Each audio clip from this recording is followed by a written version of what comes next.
અને હવે થોડી સોનાની વાત કરી લઈએ। સોનાના ભાવમાં ભભૂકેલી આગ શાંત થવાનું નામ નથી જ લઈ રહી। તમને પણ ખબર છે, રોજે રોજ આ આગ વધુ પ્રસરતી જાય છે, જેના કારણે જેના ઘરે સામાજિક પ્રસંગો છે તેમનું ટેન્શન પણ વધી રહ્યું છે।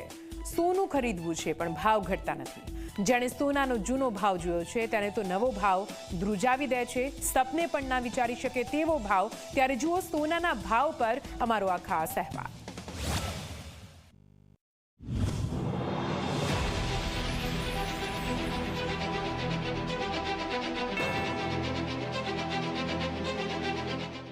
સોનામાં તો એવી તેજી આવી છે કે જાણે કે આગ લાગી ગઈ હોય। ભાવ રોજે રોજ ધ્રુસ્ક ને ભ્રુસ્ક ચડી રહ્યા છે અને સામાન્ય લોકોના દિલમાં ચિંતા વધતી જઈ રહી છે। લગ્ન હોય કે સારો પ્રસંગ, સોનું તો હંમેશા ખરીદાય જ છે, પણ હવે લોકો કહે છે કે ભાવ જોઈને તો સોનું નહીં, સપનું ખરીદવું પડે। પુષ્ય નક્ષત્ર અને ધનતેરસ જેવા જે તહેવારો છે એને માત્ર ગણતરીના દિવસો બાકી છે અને સોનું અને ચાંદી અત્યારે ઓલ ટાઈમ હાઈ રેટ ઉપર છે।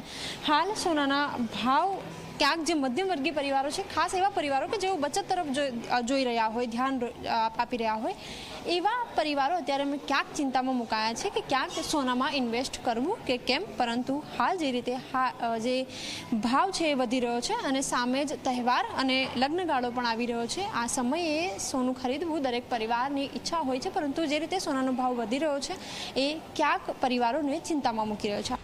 સોની બજારમાં એક વખત જે ભીડ જોવા મળતી હતી તે હવે ધીરે ધીરે ઓછી થતી જાય છે। દુકાનદાર કહે છે કે લોકો હવે સોનું નહીં, ખાલી ભાવ પૂછવા માટે જ આવે છે। લગ્ન સિઝન આવતા જ ઘણા પરિવારોની ચિંતા વધી છે।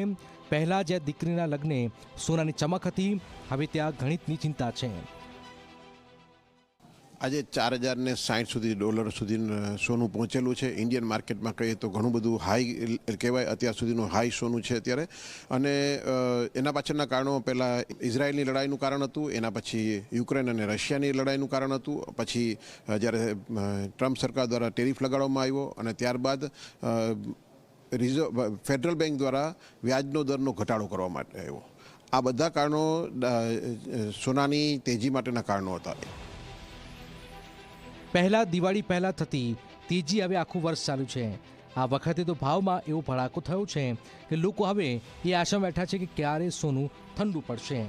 હાલ સોનાનો ભાવ આકાશમાં છે, પણ લોકોની આશા જમીન પર જ છે કે ક્યારે સોનું ફરીથી હાથમાં આવી શકે।